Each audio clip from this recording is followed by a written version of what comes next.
Hello and welcome to another episode of Wheel of Horror, the podcast where two lifelong childhood best friends spin a wheel every day leading up to Halloween. It chooses the horror film and they discuss it. Today we're talking about 1987's Prince of Darkness, which was directed by John Carpenter. I'm your co-host Alec. And this is Joe. And this is the final of the Apocalypse trilogy that we've covered. This is the middle one, but pretty cool. We did it. Yeah, and another first viewing for you, right? It is. And okay. I freaking love this movie and yeah, like obviously I love it because it's John Carpenter and I just love the time and the, everything about it pretty much.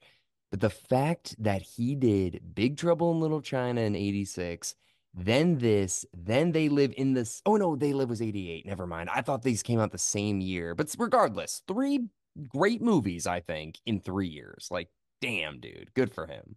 Yeah, absolutely. And this is actually kind of his return to low budget movies. Like this was essentially an independent film. I think Universal distributed it, but there was this company called Alive, which put out this, they put out They Live, and they also put out Wes Craven's Shocker and The People Under the Stairs. They were Oh. letting these kind of auteur horror filmmakers just run wild, which it's too bad they weren't. I don't know what happened to that company, but they weren't around long, but they put out a few bangers. Yeah, I mean, it seems like a company that like believed in their. It's almost like A24, but it's Yeah. like worked out in A24's favor pretty well. But we'll see. Only time will tell. Hmm. But yeah, dude, no, like seriously, so glad you recommended this one. Obviously big John Carpenter fan, but I have a lapse in my education because there's quite a few I haven't seen, and this being Hmm. one of them. But what a good concept, like science and religion and just the devil. It's great. I'm so happy to hear you say that. Tell you the truth, I wasn't sure what you were going to make of this movie, and I was tempted to kind of like qualify this with like a text message and just say, look, I don't know what you're going to think of this movie, but I think it's worth a watch because I caught up with this movie a bit later. I saw this movie like in my early 20s. Video stores were still around. This was a blind spot for me too. Eventually, I rented it. And to tell you the truth, I wasn't big on this movie. Hmm. Yeah, I'll tell you one thing, and this really hasn't changed too much. I found it very confusing. I found it to be just like over my head in a lot of ways. And yeah, I just maybe a little boring at times. And I just was not a fan of this movie on first viewing. And then I watched it again and a few more times after that. And now it is grown on me and become like an essential October viewing for me. I'm really into this kind of stuff. Like I love like ancient alien kind of stuff. And if there's Mhm. actually, like you ever heard of like the Book of Enoch? You ever heard of that? No.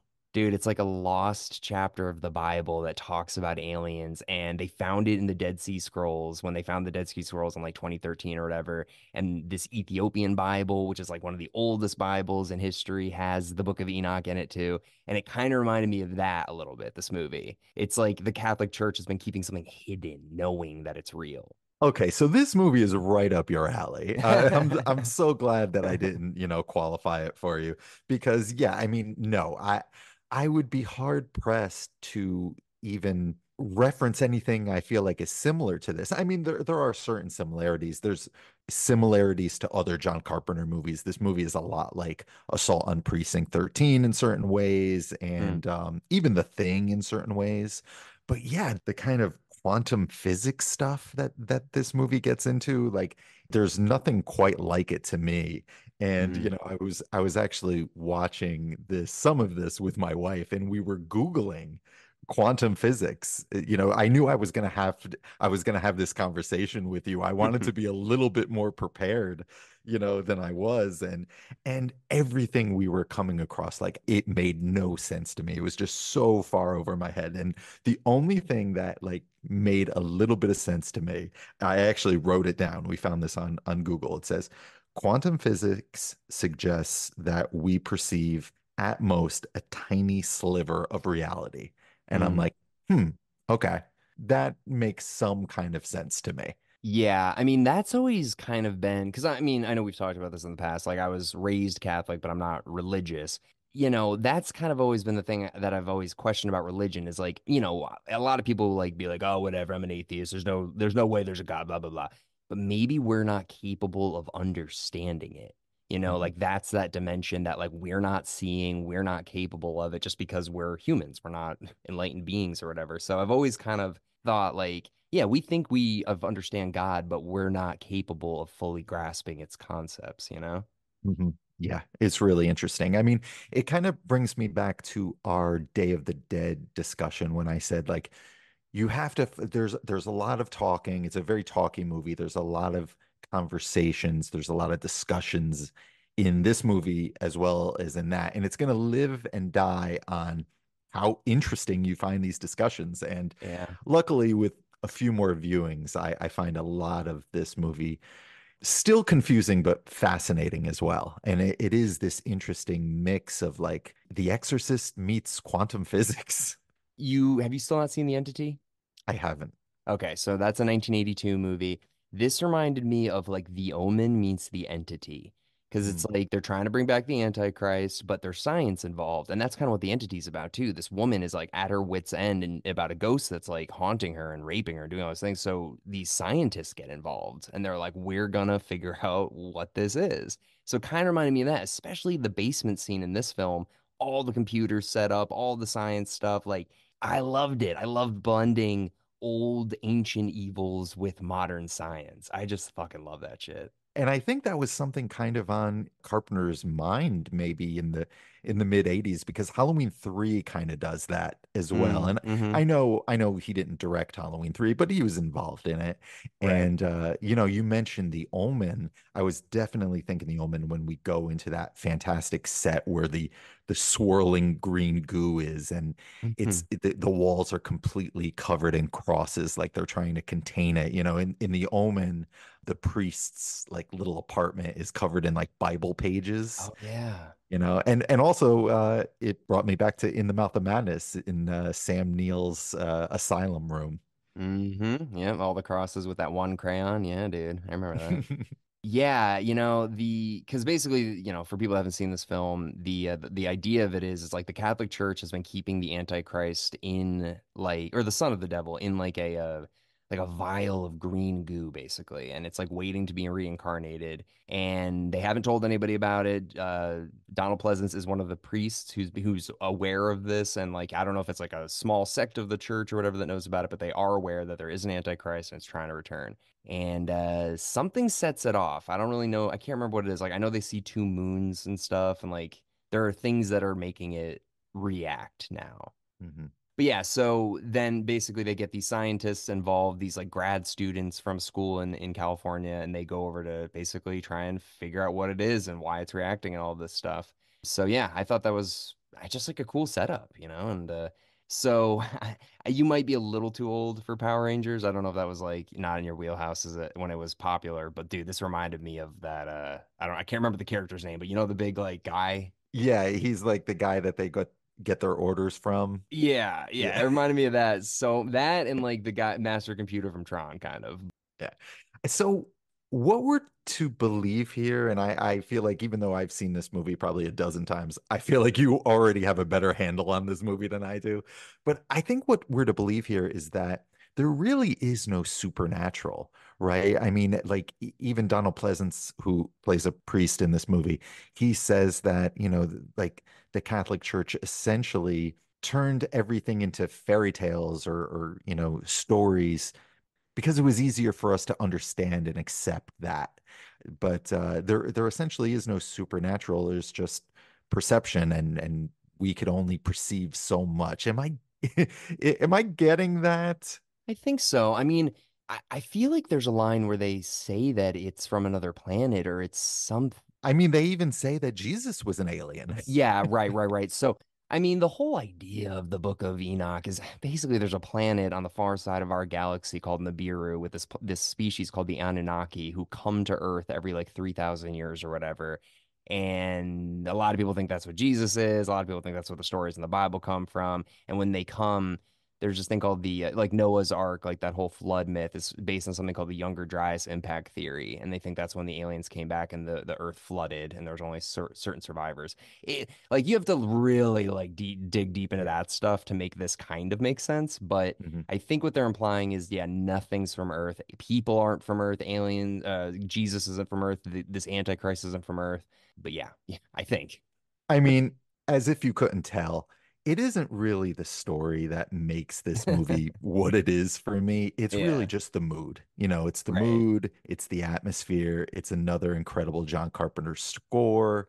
I mean, I don't think this is an original thought from me. I think I might have heard this or read this somewhere, but I always think it. I feel like if the Halloween franchise continued after Halloween 3 as an anthology, series the way John Carpenter, wanted to, this would have been a pretty cool installment. This could have been an alternate Halloween 4.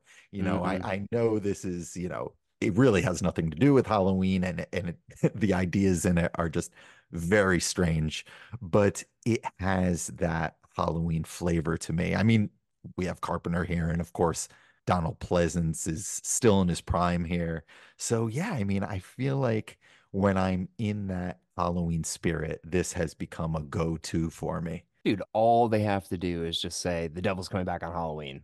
And then all of Hmm. a sudden it's a Halloween movie again. So easily could have done that. And it's kind of the same thing with The Fog. Like, yeah, like he definitely has these standalone horror movies that could have been the Halloween anthology series. I think you're definitely right. Hmm. Yeah. This movie though, like I know that the reason that's part of this apocalypse trilogy is because like it ends on a downer sort of. I think this one ends on probably a higher note than any of them, hopefully. But it also it's that sense of isolation. Like, like in Mouth of Madness, they're in Hobbs End, they're trapped there. In The Thing, they're trapped in Antarctica on that research base. And then this one, which I even love more, is like they're trapped, but they're in LA. They're in a major city, but like they know they can't get out. I mean, I guess they could have called 911, but like even if they did, like, this demon thing, alien, whatever it is, could have just possessed the police and made them start shooting them. So they're trapped. And it's cool that they're trapped in a city. Yeah, it's almost like a zombie movie. I mean, I Yeah. was definitely thinking Romero, especially during that great scene where they're like breaking through the wall. Mm-hmm. Yeah, dude. I love that scene. It's a little crazy because you'd think he would have been like, okay, I'm gonna start breaking the wall too because I'm scared as shit. But he's like, okay, you guys got this. I'll hang out. But love that he brought him and the other professor back from Big Trouble Little China. Yeah, Dennis Dunn and Victor Wong, they're both great. Although I will say, I love that scene where they're tearing through the wall and that one woman with her melted face, she's like the embodiment of the Antichrist at that moment. A really, really great scene. But I do feel like there's some tonal issues here and there in this movie. I do feel like Dennis Dunn hams it up occasionally. Mm-hmm. A little too much, if I was Carpenter, I would have said maybe let's take that again. But I have a feeling just Carpenter's like just a big fan of him because I really feel like he's just kind of riffing a lot in this movie. I think you're 100% right. Yeah, that like Asian line comes out of nowhere and Yeah. it's so weird. I was like, what the fuck does that even mean? But yeah, he's the comedic relief for sure. Hmm. But I love all the characters. I mean, they all seem, I mean, a lot of them are just kind of like disposable scientist characters, but like I thought Calder, loved him. What else has he been in? Yeah. I'm not sure. He just has that face. I'm like, oh, I know that guy. He's just one of those character actors. Loved him. I mean, dude, like the sweat beating off of him and his laugh was great. And honestly, the first girl that got possessed, I can't remember her name, with the one with the glasses. And they keep saying it, like, the one with the glasses. But, I was like, why is she like, the main kind of like killer for like most of the movie? But her eyes were freaky, dude. Like, and that's Mhm. just a natural thing. But the way that she was looking, her and the other Asian girl, the way they were looking, dude, like they looked like they were really dead. It was Mhm. incredible. Yeah, definitely. I'm not too big on our lead here, the Tom Atkins stunt double guy. I was gonna say that, dude. I was like, what is his obsession with these like older mustache guys? Yeah, it's funny. Like, you know how like they say some directors, they cast kind of an idealized version of themselves. Like, Tim Burton cast Johnny Depp. It's, an idealized version of him, Robert De Oh Niro and man. Scorsese. Carpenter's idealized version of himself is just like a blue collar guy with a mustache, like Tom Atkins Yeah. in The Fog, but yeah, I don't know. I want Kurt Russell here. I want Roddy Piper or somebody. I mean, this guy's fine, but Carpenter's done better with leading men. I know we've talked about this a bunch, but like this guy's 40 in this movie, I think, maybe a little older than that. And then the older professor guy, Leahy, that guy's younger than you, Joe. And I'm like, that guy looks like he's 60. So like, dude, it's just crazy to think like, because like you'd assume that, they probably cast like a guy in his early 30s, maybe late 20s to be a grad student, but like, nah, get a 40-year-old. But Hmm. this guy looks young, but yeah, it was, I don't know who the hell this guy is. I looked him up. He had a pretty interesting personal story. He got in a fight with his neighbor over dog shit, and the neighbor shot him. No shit. I Yeah. had no idea. Yeah, I looked him up because I was like, who is this guy? Like, I've never seen him before. And Mhm. yeah, so he stopped acting in 2009. But Oh, yeah, so he survived. he did survive. Yeah, he did survive. But basically, on October 1992, Parker was shot in the left armpit and right arm by a neighbor during a verbal altercation concerning dog waste. He made a full recovery, and the neighbor was convicted of attempted murder and sentenced to 9 years in jail. Wow. Yeah. Yeah, him, and then also, dude, the redheaded woman, I think her name is Catherine. She died pretty young too. She had this like weird blood disease, and she just was found dead with a bunch of bruises all over her body, purple neck, and all this stuff, and she's just dead at 53. Oh man, interesting. I mean, this movie has a really big cast. I Mm. feel like obviously Donald Pleasance and Victor Wong. I love seeing them together, just two fantastic character actors, but we're forgetting a big one. Oh God, your boy, Alice Cooper. Dude, I, Yep. I wasn't sure if that was him for a minute. I was like, is that fucking him? It is him. Okay, yeah. So what's up with that? So apparently, him and Carpenter, they were acquaintances. They met at WrestleMania 3, believe it or not. And I mentioned Alive Films. That was actually run by Alice Cooper's manager at the time. Oh, So yeah, he just wanted to go to set. He wanted to, watch them film. And John apparently was just like, "Why don't we have you in it?" yeah. And yeah, it's just cool that, this movie is just very ambitious and has these, kind of just wild, maybe even pretentious ideas. But something I love about Carpenter and maybe just horror movies of the time is they weren't afraid to get schlocky. I mean, you just kind of have Alice essentially doing a bit from his stage show. The scene where he impales the guy with the Oh yeah. bike, that was a scene and a prop from his stage show. So I just love how Carpenter threw that in. You mentioned A24 earlier, and look, I love a lot of A24 horror movies as much as the next guy, but sometimes they're a little up their own ass, Oh like yeah. Carpenter isn't afraid to get schlocky. Yeah, that's true. That is very true. The A24 does have this sense of like pretentiousness. I don't know why, but you're right. Yeah. Yeah, and so good for the manager for Alice Cooper too. Like such good like cross branding. It's like if you like this movie, check out the guy that did the stabbing thing. He does it on the Mhm. show. He does, so Totally. that's And cool. there is a Cooper song called Prince of Darkness that's actually playing on the guy's headphones. You can't really hear it that well, but if you listen closely, there is a Coop song playing. I know. I wonder. I did read that, and I was wondering if, like, maybe if John Carpenter wasn't so protective of his music and his movies, maybe he would have been Mhm. like, "Yeah, dude, throw a song in. I don't care. That'd be cool." But he's like, "No, no, I do all the music." Also, like, special effects are great here. This is Greg Nicotero, or is it Tom Savini? Oh, tell you the truth, I have no idea. I don't think it's Nicotera. I don't think it's KMB because they would have been like brand new if they were even around yet. I don't think it's Savini either. So I'm not sure, but yeah, there's a lot of great gruesome little moments, especially that woman, that melted flesh woman who, the Antichrist woman. I feel like that's kind of iconic. Oh, that was amazing. Yeah, that was really good. That was like Hellraiser status. But I Yep. also loved the guy who thinks it's all bullshit, and he's like, "You guys know this is bullshit." And he goes out and he's just standing in the parking lot, and he turns into bugs. Dude, his face was scary in that moment. They did a good job. You want to talk about scary? I think some of the creepiest Carpenter imagery ever is in this movie. I mean, I wouldn't call this a very scary movie, but there's like a couple of moments that really get me.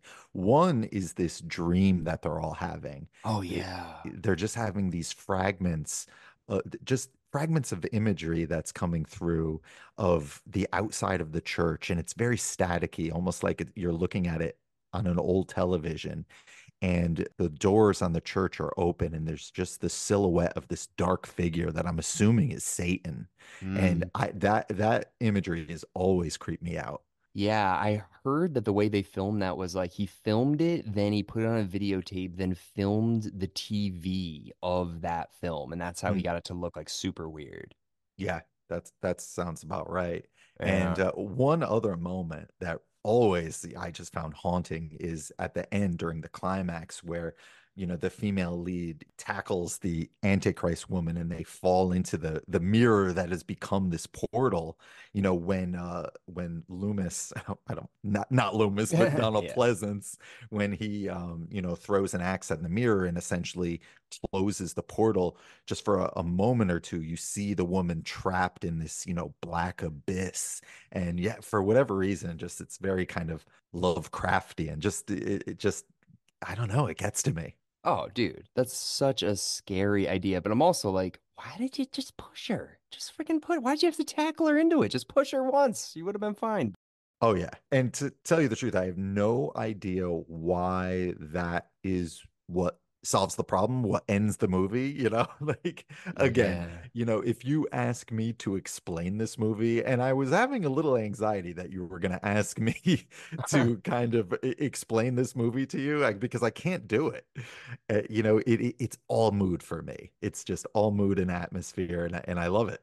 Well, I think the way that it ends is like, the green goo brings back the Antichrist, but then the Antichrist purpose is to bring Satan back from that Mm, portal or whatever. So it's like, in my mind, it was like, okay, only the Antichrist can bring Satan back through a mirror that has to be large mhm. enough.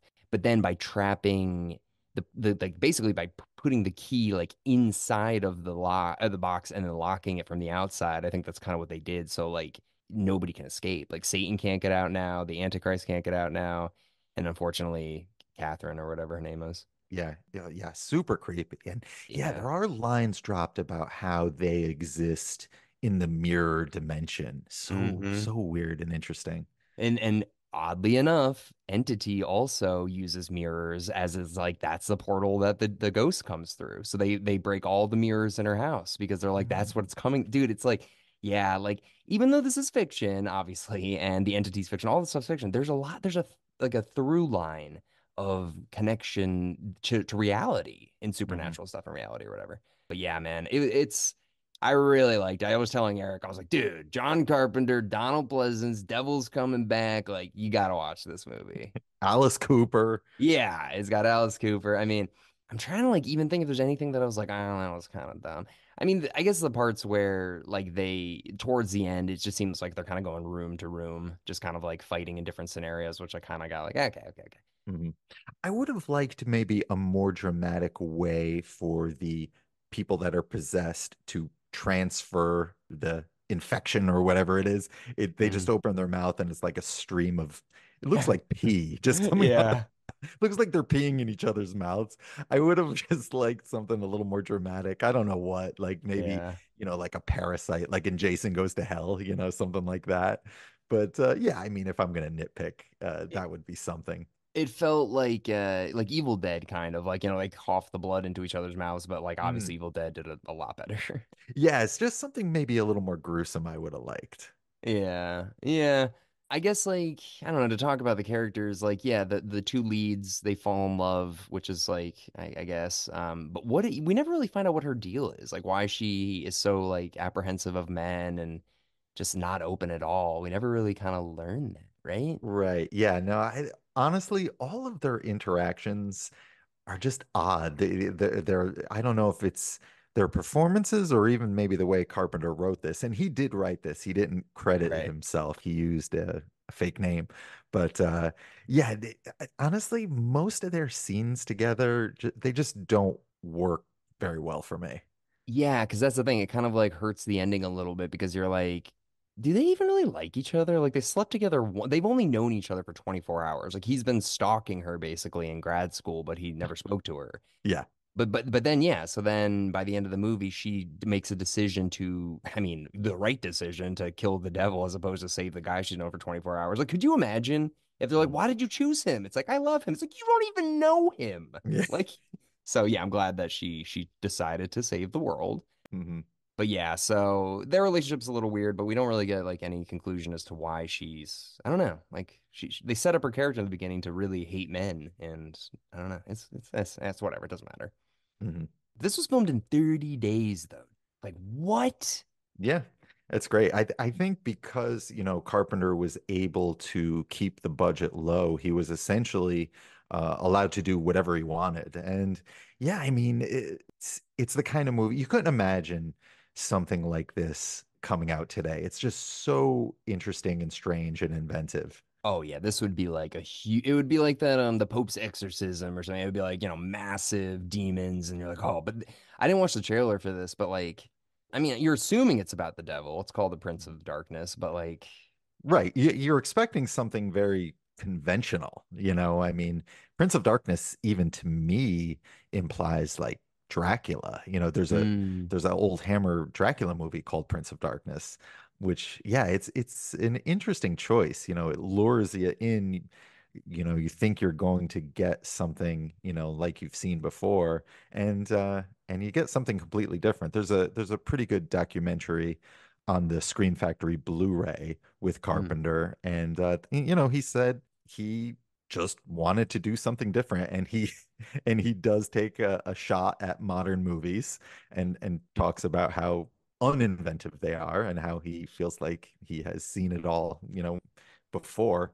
But yeah, he just talks about wanting to do something different, and that he read a book about quantum physics, and it just kind of changed his worldview.